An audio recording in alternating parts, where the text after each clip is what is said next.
Power is one of the oldest stories we tell ourselves.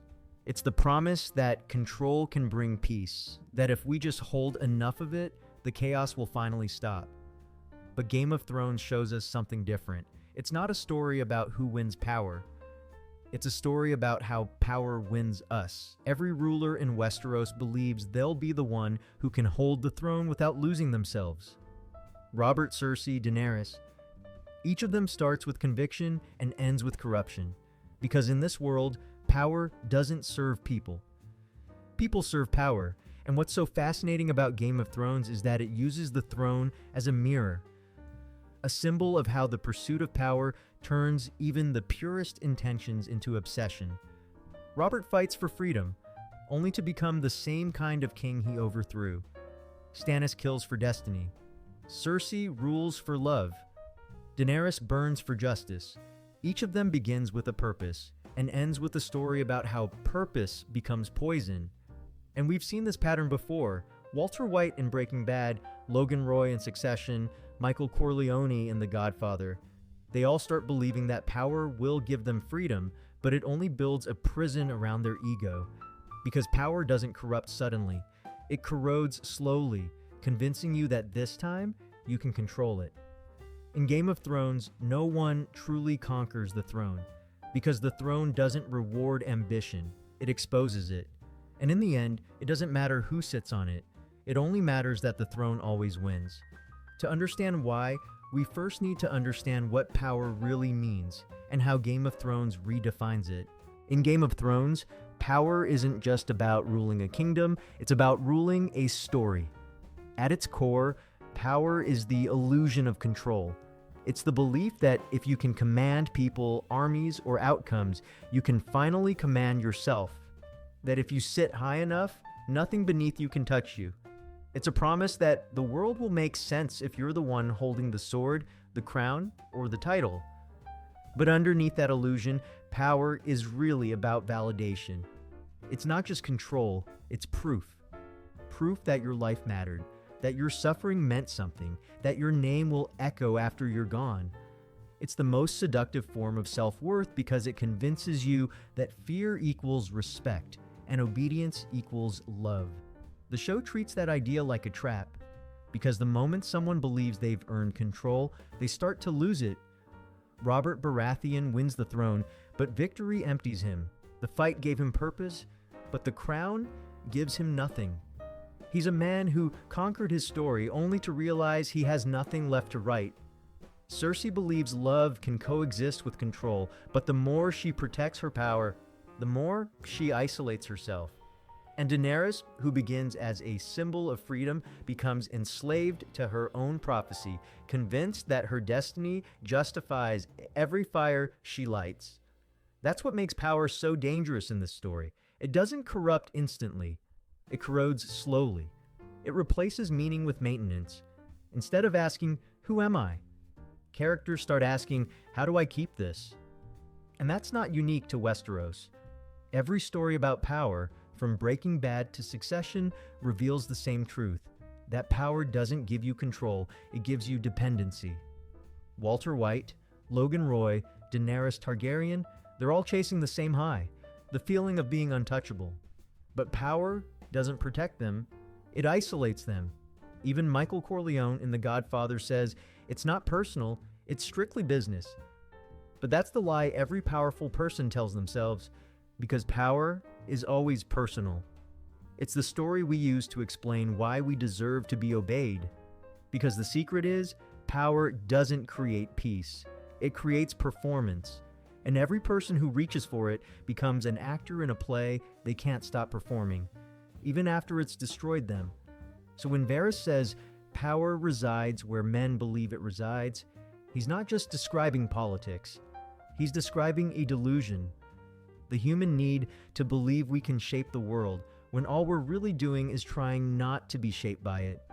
And that's what Game of Thrones gets so right about power.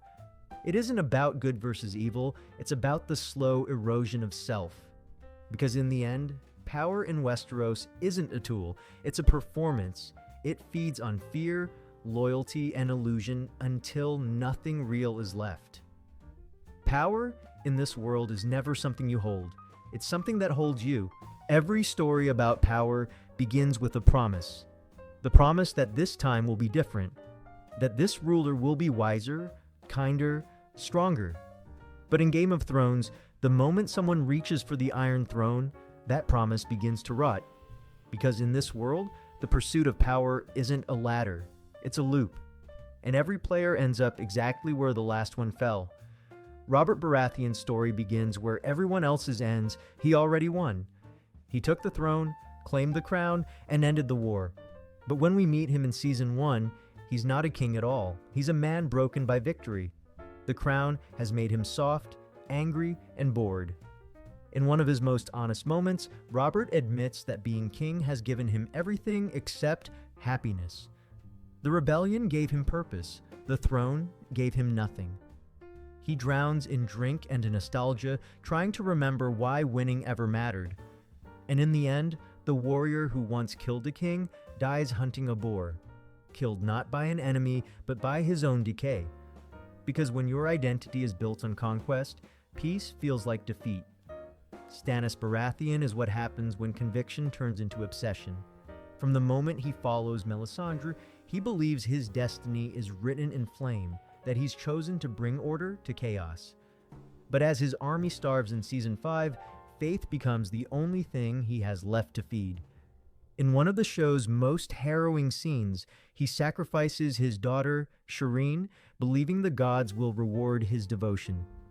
The camera lingers on the fire and his expression, a man trying to convince himself that this horror has meaning. When the snow melts afterward, it feels like divine confirmation. But it's too late. His army deserts him, his wife takes her life, and Stannis is left with the ashes of everything he burned to prove he was right. When Brienne finds him and delivers justice, he doesn't fight back. He simply accepts it. Because the man who thought he was chosen finally understands he chose wrong. For Cersei Lannister, power begins as love. Every betrayal, every manipulation, every cruel decision, it all starts as an attempt to protect her children. But love, built on fear, eventually collapses into paranoia. In Season 6, after her enemies imprison her and force her to walk naked through the streets, Cersei learns the true humiliation of powerlessness. When she regains control, she swears never to lose it again, no matter the cost. By the end of the season, she destroys the Sept of Baelor, wiping out her enemies and half the city in one explosion. The image of her watching the blast from the Red Keep is chilling. Her eyes steady, her face unreadable. That's the moment Cersei wins her throne. And it's also the moment she loses everything else. When she finally sits on the Iron Throne, she's surrounded by silence. Jaime returns too late, and the look they share says everything. She's won every battle, but ended up completely alone. Daenerys Targaryen begins as a liberator. In Season 3, she frees the Unsullied in Astapor, proving that her compassion and defiance can coexist. Every victory strengthens her belief that she was born to save the world, that fire and blood are the tools of justice. But by the time we reach Season 8, that faith has turned into something unrecognizable. When Tyrion begs her to spare the people of King's Landing, she refuses, insisting that they don't get to choose. It's the moment her compassion dies, replaced by certainty. As she looks down from Drogon's back, she's not freeing anyone anymore. She's fulfilling a prophecy that exists only in her mind. The shot of her standing on the Red Keep steps, framed by her army and her dragon's wings, looks divine. But it's also the image of a woman who's become her own myth. Daenerys doesn't betray her ideals, she becomes consumed by them. Her dream of breaking the wheel becomes the reason it keeps spinning. Jon Snow is the final link in the cycle, the man who never wanted power but couldn't escape its shadow.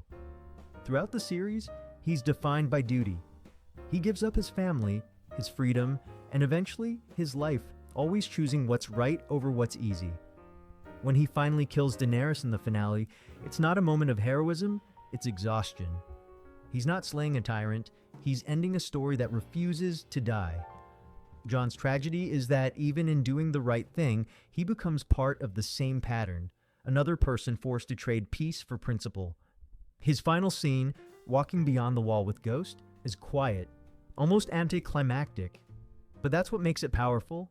He's not a king or a savior anymore. He's just a man stepping away from the game entirely into a life that no longer demands performance. Each of these stories ends the same way, not with victory, but with surrender. Robert loses to apathy, Stannis loses to faith, Cersei loses to fear, Daenerys loses to belief, Jon loses to morality. Because in Game of Thrones, no one truly wins the throne. They just last long enough to mistake survival for triumph.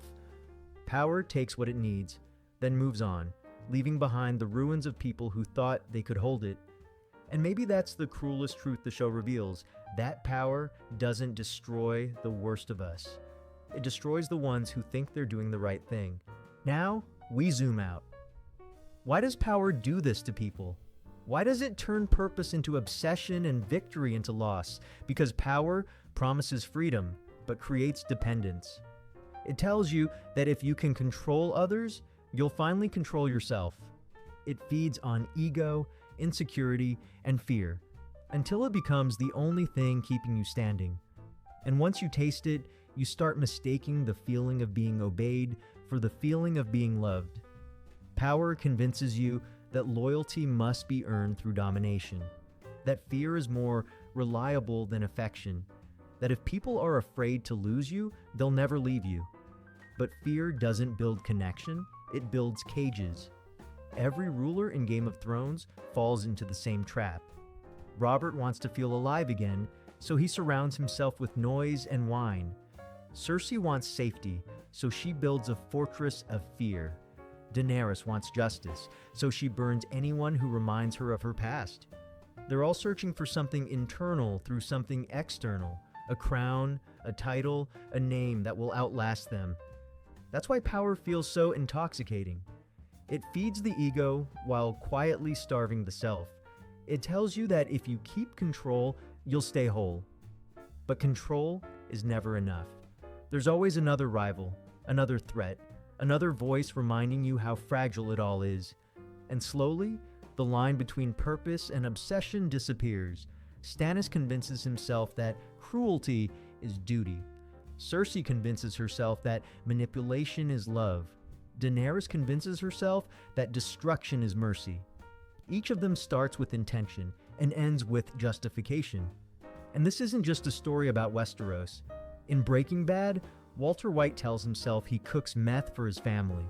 But with every deal, every murder, every lie, that justification fades, and what's left is the need to be respected. By the time he admits he did it for himself, it's not a confession, it's liberation. Because control, not love, was what he wanted all along. In Succession, Logan Roy treats power like survival. Every conversation is a test, every smile a negotiation. He confuses cruelty for strength because it's the only language his world respects. And when he dies, the empire he built collapses instantly. Proof that power, built on fear, can't outlive the person holding it. In Star Wars, Anakin Skywalker's fall is the same addiction told through prophecy. He believes he was chosen to bring balance to the Force, but the prophecy becomes a prison. Fear of loss drives him to control. Control turns to violence, and violence becomes identity. The chosen one becomes the villain, not because he wanted power, but because he couldn't imagine existing without it. Across every story, the pattern stays the same. Power doesn't corrupt suddenly. It corrodes slowly. It whispers until you start believing you were born to hold it. It rewards your ambition just long enough to make you forget who you were before you had it. And by the time you realize what it's taken, it's already speaking in your voice. That's why in Game of Thrones, power feels less like a crown and more like a current, invisible, endless, and impossible to fight. You don't command it, you survive it. By the time Game of Thrones ends, the Iron Throne, the symbol everyone killed, lied, and burned for, doesn't even exist. It's melted down into nothing, swallowed by fire and ruin. But that doesn't mean anyone won. Because the throne was never just a chair, it was an idea. And ideas don't die that easily. For 8 seasons, every character believed they were different. Robert thought he could rule with strength. Cersei thought she could rule with fear. Daenerys thought she could rule with love. Jon tried not to rule at all, and still, every one of them was devoured by the same story. Because the throne doesn't reward ambition, it exposes it. It shows you exactly who you are when you finally have everything you thought you wanted. It turns victory into emptiness, purpose into performance, and by the end, it always wins. That's the truth. Game of Thrones hides in plain sight. The Iron Throne is not a seat of power, it's a mirror. It reflects every flaw you bring to it until you mistake your reflection for destiny. Every ruler sits there believing they're the exception, that they'll be the one to break the pattern. But the pattern isn't in the throne, it's in us. Because outside of Westeros, the throne still exists, just in different forms. It's the promotion we think will make us whole, the follower count that promises validation, the image of success we keep polishing so we don't have to look underneath. Power, fame, control. They're all just newer thrones in the same old hall. And every time we reach for them, we tell ourselves the same story, that this time will be different. But it never is, because the throne doesn't belong to anyone. It only borrows us for a while. It takes what it needs, our hunger, our pride, our certainty. And then it moves on to the next person waiting to believe. So maybe the lesson of Game of Thrones isn't that power corrupts. Maybe it's that power reveals. And when the illusion finally burns away, what's left isn't the victor, it's the truth. The Iron Throne is gone, but the idea remains. And that's why, in the end, the throne always wins.